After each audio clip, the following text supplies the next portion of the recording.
घर्षण में रुचि, हमारी चंवर डुलाने में रुचि। इस श्यामा श्याम आपको चाह रहे हैं कि आप चंवर डुलाएं, श्यामा श्याम आपको चाह रहे हैं कि आप गाएं, श्यामा श्याम चाह रहे हैं कि आप द्वार पर खड़े रहें। ये सब सेवाएं श्यामा श्याम चाह रहे हैं और निश्चित किया तब आपको सेवा मिली, मान लीजिए। पर सेवा में एक अनन्य निष्ठा होनी चाहिए। अगर आप श्री जी की सेवा कर रहे हैं और आपके पास कोई प्रिय मिलने वाला आया है तो आपके नेत्र नहीं जाने चाहिए। सेवा से हटकर नेत्र गए इसका मतलब अभी सेवा में प्रीता नहीं। गुरुजन आ जाए तो श्री जी को विराजमान करके खड़े हो गए, वो इतना धैर्य रख ही नहीं सकते, तुरंत आपसे कहेंगे आप सेवा में लगिए, क्योंकि वो जानते हैं सेवा का महत्व। और अन्य कोई प्रियजन आया है या कोई बहुत से बड़ा लाभ का विषय है या बहुत से बड़े हानि का विषय है, सेवा से आंख नहीं हटानी चाहिए। इतना महत्व सेवा में देना चाहिए कि जिस समय हम सेवा में हैं उस समय फिर ना किसी की सुननी है, ना अपनी बोलनी है, ना हमें नेत्र देने हैं और ना हमें सेवा रोकनी है, चाहे कुछ भी हो जाए। अब ये निष्ठा पकड़ लो तो अभी माया पर विजय प्राप्त कर लोगे।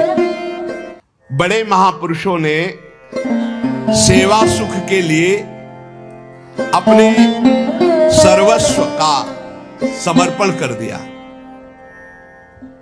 श्री आस्करण जी महाराज नाम के महाभागवत हुए हैं, जो अपने लोग नाम कीर्तन करते हैं श्रृंगार आरती के बाद। आस्करण मधुकर जयमल नृप हरिदास जन दासा, ऐसा आता है। तो आस्करण जी के इष्ट श्री राधा मोहन जो थे, इन्होंने विचार किया कि राजकाज में हर क्षण कोई न कोई जब सेवा में बैठते तो राजा, तो आप ये सलाह ये सेवा ये सब बंद कर देना चाहिए। जिस समय हम श्री जी की सेवा में हैं उस समय अन्य कोई वार्ता नहीं, अन्य कोई नहीं, बस उन्हीं के रूप गुण का चर्चा करते हुए। अगर हम सेवा में हैं तो उनका चर्चा का तात्पर्य पद गुनगुनाते, जिस समय की जो हम सेवा कर रहे हैं उस समय के पद गुनगुनाते हुए या उनकी रूप माधुरी में चित्त लगाए हुए सेवा में। इससे बड़ी कोई बात नहीं। यदि सेवा मिल गई श्री जी की तो आप ये समझ लीजिए कि आप श्री जी के पास जाने का पास मिल गया आपको। बड़े बड़े महापुरुषों ने कहा भजन करना, साधना करना ये सब हो सकता है, लेकिन प्रभु की सेवा में अनुराग, गुरु की सेवा में अनुराग, संत सेवा में अनुराग, समाज सेवा में भगवत भाव से अनुराग, ये बहुत कठिन बात है। ऊर्ध्व बाहु विरोमेश न कश्चित शृणोति में धर्मादर्थश्च कामश्च किम धर्मम न सेव्यते। भगवान श्री कृष्ण द्वैपायन व्यास देव जी कहते हैं, मैं दोनों हाथ उठाकर कहता हूं मेरी बात सुन लो, मान लो। सेवा से सब प्रकार की संपत्ति प्राप्त हो जाती है, जो चाहिए आपको, लौकिक पारलौकिक। हाथ उठा के कहता हूं मेरी बात मान लो। भगवान व्यास देव जी कहते हैं जो सेवा धर्म है, भगवत सेवा, समाज सेवा भगवत भाव से की हुई सेवा, शब्द निष्काम होता है, जहां कोई कामना नहीं की जाती और प्रीत्यर्थ, जिसकी सेवा करें उसको सुख पहुंचाने का भाव, तभी सेवा शब्द सार्थक होता है। कोई भी ऐसी कामना नहीं जो सेवा से पूर्ण ना हो जाए। जो सेवा धर्म का आचरण करता है उसके संपूर्ण जीवन में आनंद ही आनंद, सुख ही सुख रहता है। और लोग कहते हैं धर्मात्मा को दुख मिलता है, तुम क्या जानो, तुम बाहरी बात देखकर कहते हो दुख मिलता है। हृदय आनंद में वो डूबता है जो किसी भी वैभव में, किसी भी सुख में, किसी भी अनुकूलता में नहीं होता। अभी आपने सेवा धर्म को स्वीकार नहीं किया। सच्ची कहते हैं सेवा में जब ये शरीर जाता था तब भी किडनी फेल थी, 20 वर्ष से फेल है। कभी गुरु कृपा से एक दिन का भी चूक नहीं हुई और कभी जानने नहीं दिया कि शरीर में कष्ट है। 7 बजे से लेके कभी कभी 11 बजे तक सेवा का सौभाग्य मिलता। बिल्कुल कभी नहीं जानने दिया। बड़ी से बड़ी सेवा की जो आज्ञा हुई तो वही गुरु बल सब कार्य कराता था। कहीं सेवा में कहीं भी ऐसा में नहीं, जब सेवा के बाद आए तो भले लेट गए, फिर सामर्थ्य नहीं रही भिक्षा भी मांगने की, पर जब सेवा में गए तो एक अपार सामर्थ्य गुरु कृपा से आ जाती थी। सेवा में अद्भुत सामर्थ्य है। समस्त कामनाओं के बीज वासनाओं का नाश करने की सामर्थ्य भगवत सेवा में है। श्री आस्करन जी ने अपनी सेवा को सुरक्षित रखने के लिए, ये नरवरगढ़ के राजा हैं।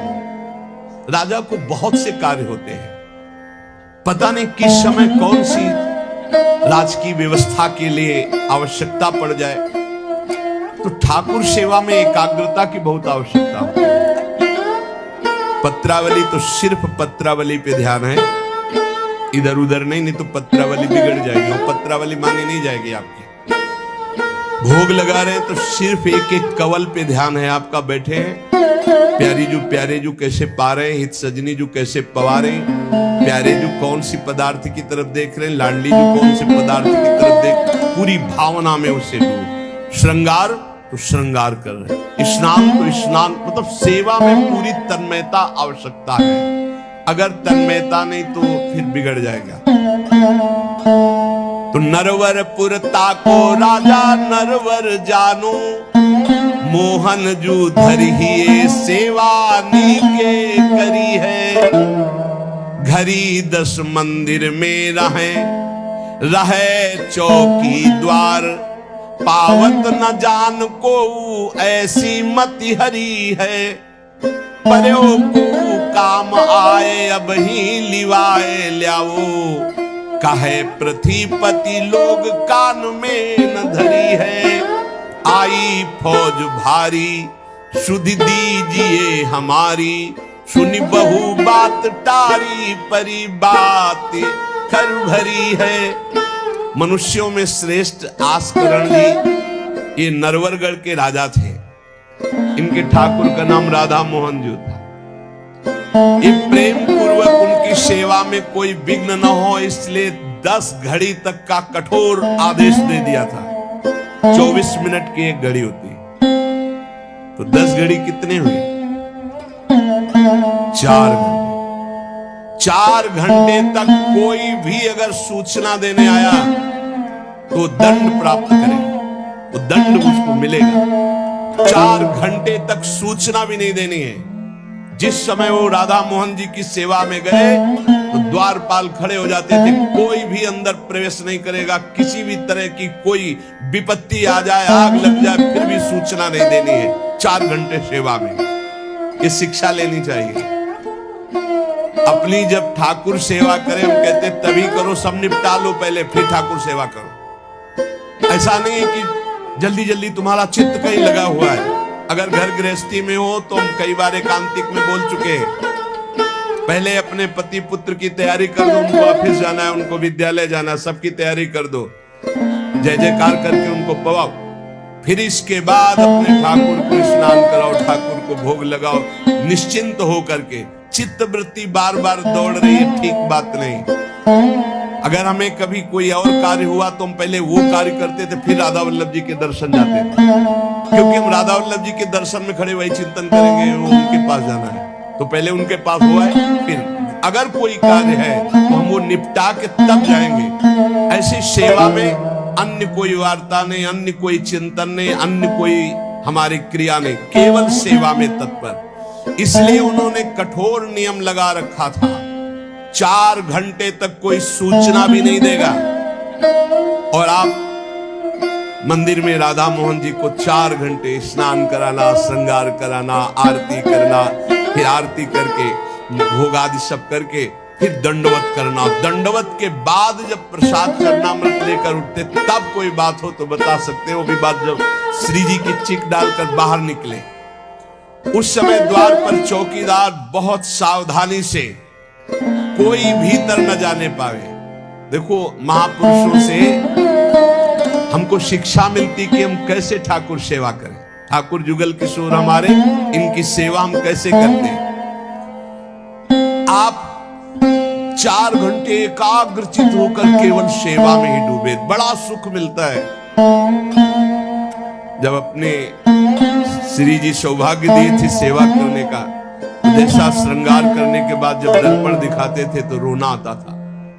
अपने प्रभु को श्रृंगारित देखकर जो हृदय में सुख मिलता है, रोम रोम आनंदित हो जाते थे। कभी कभी 2-2 बजे दोपहर तक बैठे फिर भिक्षा मांगने जाते थे।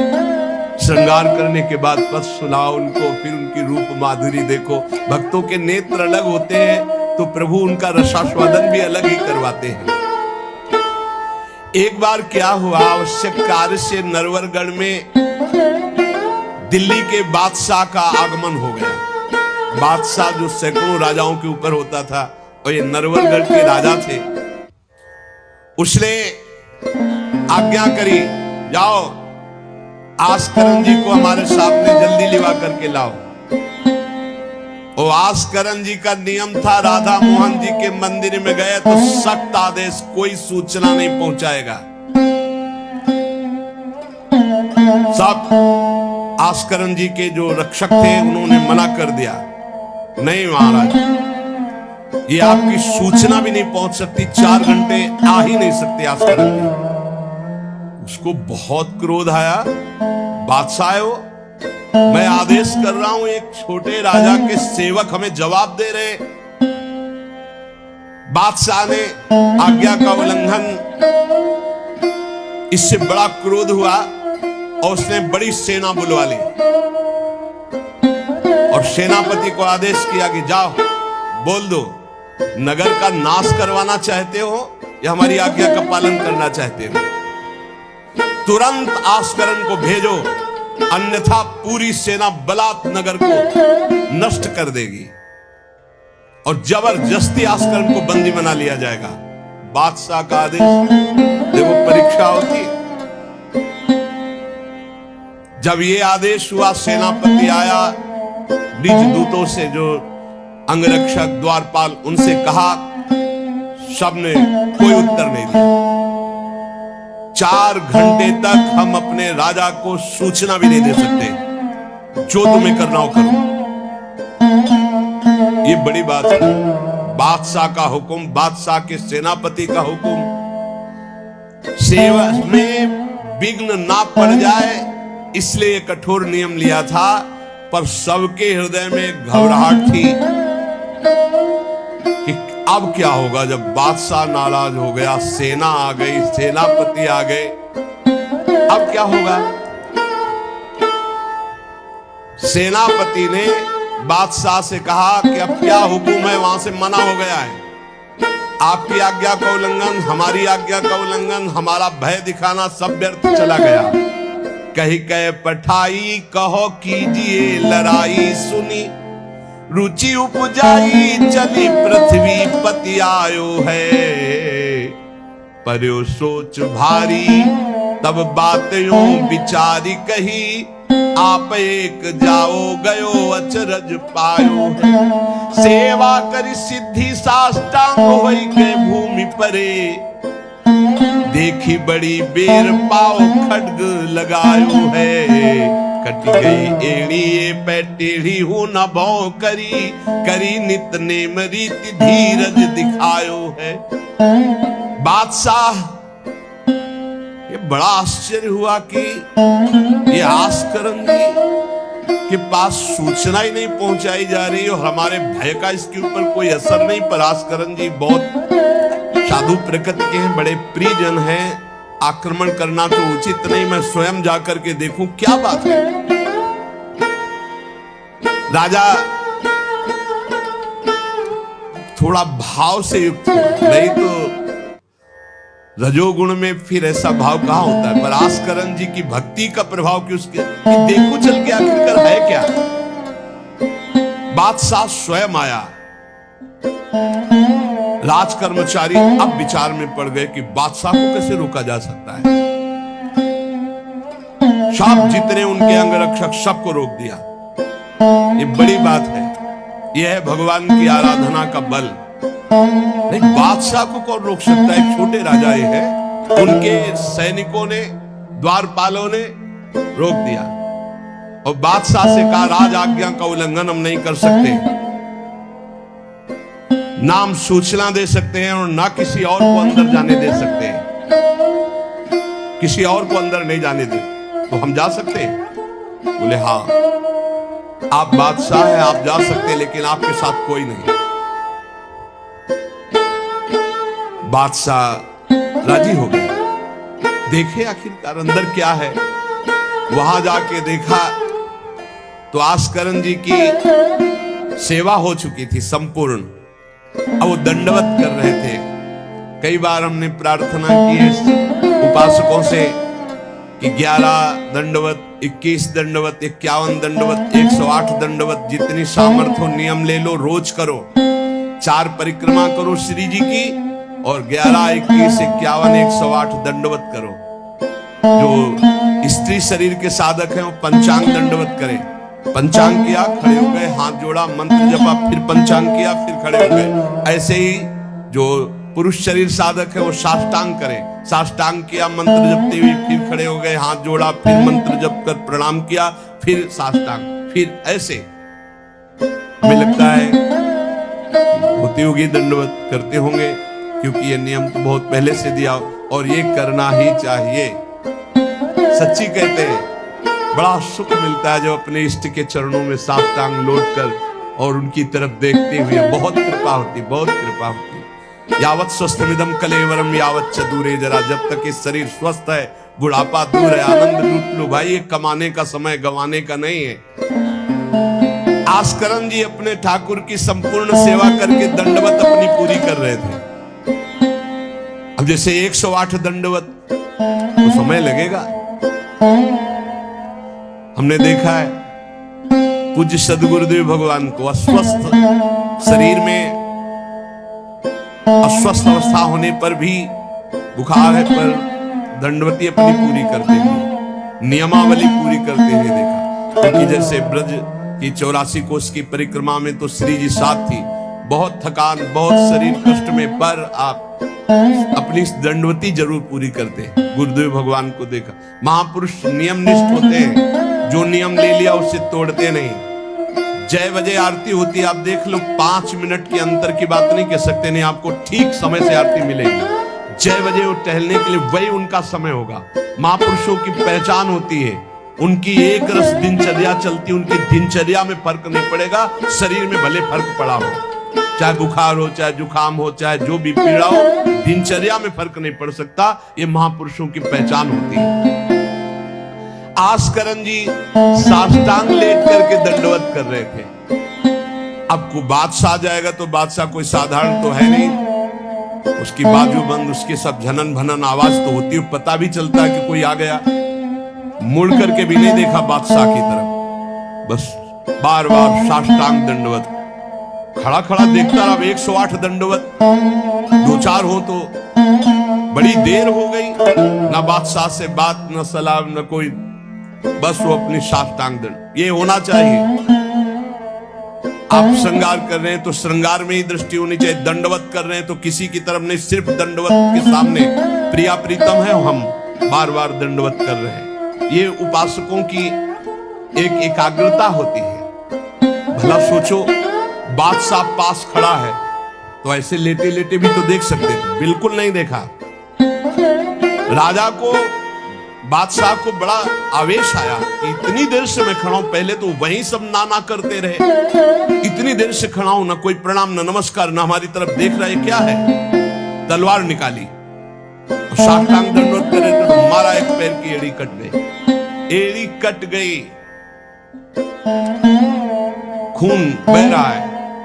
साष्टांग दंडवत, फिर खड़े, फिर साष्टांग दंडवत, फिर खड़े, फिर साष्टांग दंडवत, बिल्कुल नहीं देख रहे कि एड़ी कट गई। सोचो जरा, ये भक्त की निष्ठा है उपासना की। या तो अगर एक चींटी काटेगी तो थोड़ी देर लौट करके पहले देखेंगे क्या हो रहा है, फिर दंडवत। एड़ी कट गई, लेकिन किसने काटा, ना ये बात देखी। एड़ी कटना कोई साधारण बात समझते हो? तलवार से पूरी एड़ी काट दी, कोई दुख नहीं, रक्तस्राव हो रहा है। अपने नियमानुसार कटी गई एड़ी, ए पे टेढ़ी हूं न भौं करी, ना तो आह निकला न गुस्साई कि किसने ऐसा कर दिया। करी नित नेम रीति धीरज दिखा, धैर्य पूर्वक 108 दंडवत पूरी की। पूरा जब संपन्न कर लिया, इसके बाद पीछे हटे, चिक गिराई, क्योंकि समझ चुके थे कि ये तलवार चलाने की हमारे ऊपर हिम्मत केवल बादशाह की हो सकती, दूसरे की नहीं। कोई साधारण राजा नहीं, महाभागवत और महाबली है। इसलिए हमारे ठाकुर का सुखपूर्वक अपशयन हो, चिक डाली। उठ चिक डारी तब पाछे सो निहारी, कियो मुजरा बिचारी बादशाह तेरी जे है। हित की सच्चाई या है नेकु ना कचाई होत, चर्चा चलाई भाव सुनि सुनि भीजे हैं। बीते दिन को नृप भक्त सो समायो, पृथ्वीपति दुख पायो सुनी भोग हरि छीजे हैं। करे विप्र सेवा तिने गांव लिख न्यारे दिए, वाके प्राण प्यारे लाड़ करो कहीं धीजे हैं। आस्करन जी ने जब चिक डालकर पीछे मुड़कर देखा तो बादशाह तो शिष्टाचार के अनुसार जोहार किया। राजा की भगवत सेवा, नियम निष्ठा ये देखकर बादशाह बहुत प्रसन्न हुआ और कहा, मैंने आज देखा ईश्वर के प्रेम की सच्चाई को। तुम्हारे में थोड़ा भी बनावटीपना नहीं, थोड़ी भी शिथिलता नहीं, तुम अपनी निष्ठा के धैर्यवान वीर हो। बादशाह ने आस्करण जी से भगवत प्रेम संबंधी कुछ चर्चाएं की और विचार अपने प्रकट किए कि आज मैं बहुत खुश और सौभाग्यशाली हूं कि तुम्हारे जैसा राजा मेरा जन्म है। बड़ा हृदय रस में डूब गया बादशाह का। ये है देखो सच्चाई भक्ति की। नहीं बादशाह के हुक्म को टाल देना, सेनापति की आज्ञा का उल्लंघन कर देना, बादशाह आया है साष्टांग दंडवत, कोई उसका आदर ना करना, ये सब भारी अपराधों में आता है। नहीं बादशाह आया और फिर दंडवत हो सके, नहीं पहले उससे बातचीत होगी, बाद में दंडवत होगी। नहीं अपनी निष्ठा के आगे एड़ी काट दी गई फिर भी नहीं रुके। अब आस्करन जी सदैव अपने भगवत निष्ठा भगवत सेवा में मगन रहते। राजा बहुत प्रसन्न होकर के कहा कि जिस कार्य के लिए हम आए थे अब उस कार्य की जरूरत नहीं है।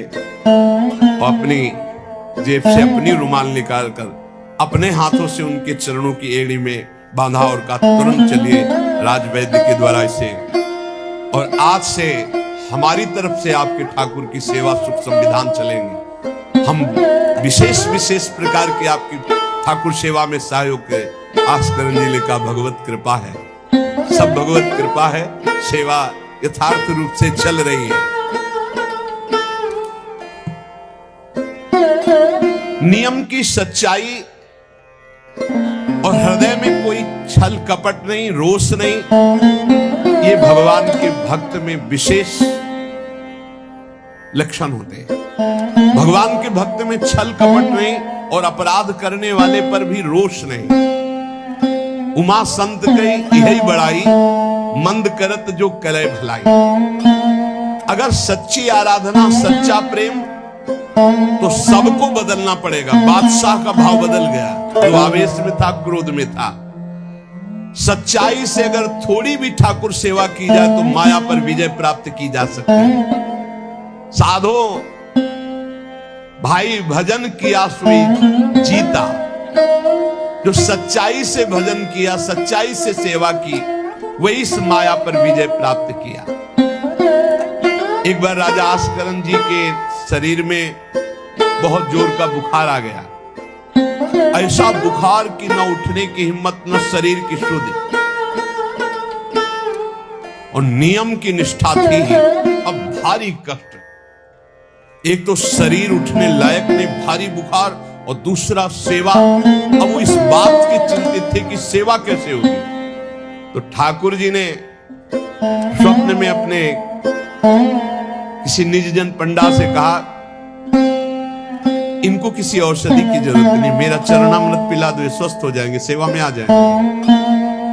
वो गए और उनका ठाकुर जी ने स्वप्न में आकर के कहा है कि आप ठाकुर जी का चरणामृत पी लीजिए, आप स्वस्थ हो जाएंगे। वैसे तो चरणामृत रोज ही लेते थे, सेवा में जाने के पहले ठाकुर जी का चरणामृत जो पूर्व का था पिया, तत्काल सब खत्म हो सेवा में। बहुत बड़ी सामर्थ्य है निष्ठा में, बहुत बड़ी सामर्थ्य है ठाकुर जी के चरणामृत में। विश्वास करो, जो रोज चरणामृत पीता है अकाल मृत्यु नहीं हो सकती। अकाल मृत्यु हरणम सर्वव्याधि विनाशनम, कोई भी रोग परास्त नहीं कर सकता। आप रोज चरणामृत पिए। अरे भाई, आप अगर राधा नाम विराजमान के स्नान कराते तो रोज श्री लाडली लाल का चरणामृत है। रामे लाडली जो धामे लाल जो विराजमान है, प्रिया प्रीतम राधा नाम में विराजमान है। आप अगर सेवा नहीं विराजमान किए हुए हो तो विराजमान कर लो, जीवन काहे व्यर्थ करोगे। लेकिन जब तक सेवा ना विराजमान करो तो चले जाओ बिहारी जो, राधा वल्लभ जो, राधा रमन जो, राधा दो, कहीं भी मांगो चरणामृत मिल जाएगा। और रोज उसी में जल मिला करके रोज एक ढक्कन रोज चरणामृत, अकाल मृत्यु हरणम सर्वव्याधि विनाशनम श्री कृष्ण पादोदकम पीत्वा पुनर्जन्म न विद्यते। जो रोज चरणामृत पीता है उसका पुनर्जन्म नहीं होगा। बड़ा से बड़ा रोग आएगा लेकिन उसको पीड़ा नहीं पहुंचा पाएगा, अकाल मृत्यु नहीं होगी। तो स्वप्न में ठाकुर जी ने कहा चरणामृत दे दो, सब सामर्थ्य आ जाएगी। एक बार राजा ने द्वेषवश सेना लेकर, किसी दूसरे राजा ने आपके ऊपर चढ़ाई कर दी, तो आपने व्यर्थ की खून खराबी ना हो, ललकार सुनकर भी आप सेना सहित संग्राम भूमि में ये विचार किया कि युद्ध करने से बहुत लोगों का नाश होता है। इसलिए अपने सब महारथियों को बुलाया और कहा नाम कीर्तन करो। जहां युद्ध के लिए ललकार हो रही वहां नाम कीर्तन शुरू कर दिया। नाम कीर्तन इतनी जोर का कि आनंद में सब झूम रहे। और उधर एक बादल की ऐसी टुकड़ी आई कि इतने ओले बरसे कि जो विपक्षी सेना थी, मैं राजा और विपक्षी सेना सब भाग गए और ये अपनी तरफ कीर्तन ही करते रहे, लड़ना ही नहीं पड़ा। भाव ये कि जो भगवान में चित्त जोड़ता है, भगवान नाम कीर्तन करता है, भगवत सेवा परायण रहता है, सारे विघ्नों का निवारण स्वयं भगवान करते हैं। एक बड़ा सुंदर प्रसंग श्री जयमल जी का आता है। जयमल जी भी नियमनिष्ठ महापुरुष, ये भगवान श्री श्यामा श्याम के अनन्य उपासक थे। हरिवंश महाप्रभु के निज जनों में इनका भी नाम आता है, जयमल जी का। इनके हृदय में जैसे आस्करन जी की निष्ठा थी उस वैसी निष्ठा थी सेवा की। इन्होंने भी 10 घड़ी तक किसी भी तरह की कोई सूचना, किसी भी तरह का कोई कार्य हमसे नहीं बताया जाएगा। और इन्होंने तो स्पष्ट आदेश कर दिया। तो वहां तो आदेश था केवल आस्करन जी का, यहां आदेश था जो बताने आएगा उसकी गर्दन उतार लेंगे। यहां तो और कठोर था। जयमल सिंह जी, वैसे इनका पहले निवास मेड़ते में था और ये बड़े अनुरागी प्रिया प्रीतम के, इनको प्रिया प्रीतम की सेवा में थोड़ा भी विघ्न बर्दाश्त नहीं था। ये नियम निष्ठा की मंदिर में कोई भी जब सेवा में जयमल जियों आ नहीं सकता, आ गया तो उसकी गर्दन बचेगी नहीं। एक कठोर नियम लगा दिया था निर्विघ्न सेवा के लिए। सेवा में बहुत बल है प्यारे, सेवा में बहुत बल है। आप सेवा को जरूर घर में विराजमान करो प्रिया प्रीतम की ठाकुर जी। लेकिन ये आजकल जैसा बनावटीपन किया जाता है ऐसा मत करो भाई। हर काम वीडियो के लिए नहीं है।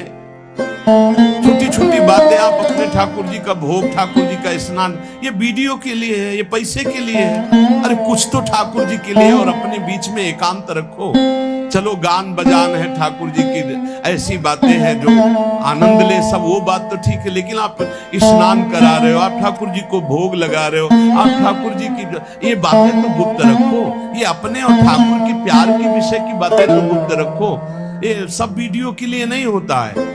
कुछ मंगल जगत का हो सके, कैसे अष्टयाम सेवा करते हैं, वो बातें तो ठीक है, लेकिन आप लोग अपने घरों में जो ठाकुर विराजमान के सब बातें वीडियो में मत। अब आजकल हर उद्देश्य वीडियो का होता जा रहा है। छुपाने की तो बातें कुछ नहीं हो रही, हर बात छुपाने की हो रही। सत्संग है, एकांतिक है, कुछ कीर्तन है, कुछ भजन की बातें हैं, वो तो चलो लोक मंगल के लिए, लेकिन अपने ठाकुर की जो विशिष्ट एकांतिक सेवाएं हैं वो बातें गुप्त रखनी चाहिए। ऐसा नहीं कि जो पर्दा करके अपने ठाकुर जी का स्नान कर रहे हैं, पतला आप श्रृंगार करके आ गए, अब दर्शन करो, आरती करो, सब कोई जैसे राधा वल्लभ जी की देखो आरती के दर्शन होते, लेकिन आप दर्शन नहीं कर सकते कैसे स्नान कराया जाता है, आप अंदर दर्शन नहीं कर सकते कैसे भोग लगाया जाता है। कभी कभी जैसे 56 भोग किसी भारी उत्सव में तो एक कुछ घंटे के लिए दर्शन, वो बात अलग है। तो अपने ठाकुर घर में जो विराजमान है, बिल्कुल जो निकुंज के ठाकुर वही है, अपनी भाव निष्ठा रखो। जयमल जी ये नियम लगा लिए थे कि अगर सेवा के समय कोई भी समाचार देने आएगा तो उसे मार डाला जाएगा। इतना कड़ा शासन। और ये बात प्रसिद्ध हो गई थी कि 4 घंटे जयमल जी निकलेंगे नहीं मंदिर से। तो जयमल जी का एक मंडोर का जो राजा था वो भाई लगता था, उसने विचार किया कि बहुत अच्छा 4 घंटे का समय है, जयमल जी के पास सूचना कोई दे नहीं सकता, और इस समय आक्रमण किया जाए तो पूरे नगर को कब्जे में कर 4 घंटे का युद्ध, और वो निकलेंगे नहीं और कोई सूचना देने जाएगा तो मार डाला जाएगा। बहुत बढ़िया अवसर है कि पूरे नगर को अपने कब्जे में कर लिया जाए। भारी सेना चारों तरफ से पूरे नगर को घेर लिया गया। अब ये जब सैनिकों से पता चला तो हाहाकार मच गया कि बिना राजा के आदेश के युद्ध कैसे छेड़ दिया जाए। चारों तरफ से शत्रु पक्ष सैनिकों ने घेर लिया है। सबने विचार किया कि आज्ञा हो जाए तो अभी युद्ध हो जाए, पर आज्ञा लेने कौन जाए, जो जाएगा वो मार डाला जाएगा। जयमल जी का आदेश है। अब जयमल जी की माता जी को तैयार किया गया कि आप जाओगी तो आप पर वो प्रहार नहीं करेंगे और आपकी बात सुन लेंगे। माता जी भी डरती हुई गई, क्योंकि आज्ञा थी कोई नहीं आएगा, अगर जो भी आएगा उसकी गर्दन उतार दी जाएगी, मार डाला जाएगा। माता जी को इसीलिए भेजा गया कि बस आप केवल सूचना दे दो और वो आज्ञा दे दे, संभाल तो सब यहां लेंगे, आज्ञा दे दे। वो गई, जयमल जी ठाकुर जी की श्रृंगार में थे, पीछे से कहा बेटा शत्रु पक्ष ने पूरे नगर को घेर रखा है, तुम्हारी क्या आज्ञा है। उन्होंने उत्तर दिया भगवान सब भली करेंगे और आप जाओ। दूसरा शब्द नहीं, भगवान सब भली करेंगे, और इशारा किया। अगर दूसरा होता तो प्रण पूरा करते, लेकिन मां है इसलिए इशारा किया वापस चली जाओ। मुड़ के नहीं देखा, बस एक शब्द का भगवान सब भली करेंगे। ये नहीं कहा कि युद्ध प्रारंभ कर दो, मैं सेवा करके आऊंगा, ऐसा कुछ नहीं। भगवान सब भली करेंगे और इशारा किया कि आप वापस चली जाओ। ज्यों के त्यों सेवा में लगे रहे। भगवान ने देखा ये तो बिल्कुल बेपरवाह है, सैनिक चारों तरफ से घेर लिए हैं राज्य को, तो स्वयं प्रभु घोड़े पर सवार हुए जयमल जी के। अब उनको कुछ कहने की जरूरत थोड़ी है। राजा का जो शाही घोड़ा था, उस घोड़े को तैयार करके उस पर विराजमान होकर के अकेले शत्रु पक्ष को परास्त किया। अकेले सबको मूर्छित करके मारा, एक को भी नहीं। और आप घोड़े को घुड़सवार में बांधकर अंतर ध्यान हो गए। सैनिक देख रहे हैं जो सुरक्षा में है कि कोई आक्रमण नहीं हो रहा, सब शांति है। नजदीक गए तो हम मूर्छित पड़े। उनका जय हो, हमारे महाराज की जय हो गई, शत्रु पक्ष तो मारा गया, पूरी की पूरी सेना मूर्छित। जयमल जी सेवा समाप्त की, संपन्न की श्री जी की। बड़े आवेश में सीधे गए जहां उनका घोड़ा विराजमान रहता था घुड़सार में। तो घोड़े को देखा तो पसीने से लथपथ और हाँफ रहा था। ऐसा कैसे हो सकता है? घोड़े की सवारी इतनी तीव्र गति से किसने की? इतना हाँफ रहा, पसीना पसीना हो रहा है। तो जो घोड़ा तैयार करते थे वो साथ में थे जयमल जी के। उन्होंने कहा कि प्रभु, घोड़े को तो ले जाते हुए किसी ने नहीं देखा, पर घोड़े की हालत तो ऐसी जैसे बहुत दौड़ाया गया हो, बहुत मेहनत की गई हो। तो उनका ठीक है, चलो इस समय विचार करने का विषय नहीं, दूसरे घोड़े को लो, राजाओं के पास कई घोड़े और सैनिक सजाओ, वहां चलो। तो उनका प्रभु वहां जाओ, वहां तो सब मारे गए हैं। किसने मारा? वहां जाकर देखा तो सब सेना घायल और मूर्छित पड़ी थी, जान से कोई एक भी नहीं मरा था। और जो राजा वो भी घायल। जयमल जी नजदीक गए, देखा तो कि ये मेरा वो भाई ही है, मेरा शत्रु बनकर के आया है। तो वो रो के कह रहा था, भाई मुझे नहीं पता था कि तेरा सांवला सिपाही एक ही इतना बलवान है। मैं कभी युद्ध में नहीं आता, मैंने कभी तुम्हारे उस वीर को नहीं देखा। वो सांवला सिपाही कौन था जिसने अकेले मेरी सारी सेना को मूर्छित कर दिया और मुझे बाण से तो घायल किया और नेत्रों से ज्यादा घायल कर दिया। एक बार तुम दिखा दो अपने उस सांवले सिपाही को, मेरा हृदय तड़प रहा है उसके लिए। उसकी वो सुंदर चितवन, उसकी मुस्कान ने मेरा मन हरण कर लिया। शत्रु पक्ष के ये है ये ऐसे, जब सूप न खा की नाक कान भगवान ने लक्ष्मण जी के द्वारा, वो जब गई हरदूषण के समीप, ए भारी बलवान ये असुर, भारी सेना सजाई, अभी चलते हैं। जब वहां गए तो राम जी का रूप जब देखा तो कह रहे, यद्यपि भगिनी कीन कुरूपा, यद्यप तुमने अपराध किया, हमारी बहन को कुरूप बना दिया, लेकिन बद लायक नहीं, तुम मारने लायक नहीं, बहुत सुंदर हो। राक्षस लोग कह रहे, इतने सुंदर प्रभु, और मुस्कुराहट प्रभु के देख के कह रहे कि यद्यप तुमने अपराध किया, मेरी बहन को ऐसा कुरूप कर दिया, पर तुम मारने लायक, दर्शन करने लायक। सुनो, हम तुम्हारा कुछ भी नहीं करेंगे, सुनते तुम्हारी पत्नी बहुत सुंदर, दे दो, बदला हो जाएगा और तुम जाओ। भगवान ने क्षण में नष्ट। बैरी भी जिनको प्यार करे वो प्रभु का रूप। ये बैरी राजा क्या कह रहे, बाणों से तो घायल ही कर दिया, नेत्रों से भी घायल कर दिया। एक बार उसको दिखा दो जो आपका सिपाही है, सांवला सिपाही। श्री जयमल जी ने प्रेम विभोर होकर कहा, तुमने देखा, मेरे तो नयन तरस गए, तुम्हें दिखाई दिए, आज तक मैंने नहीं।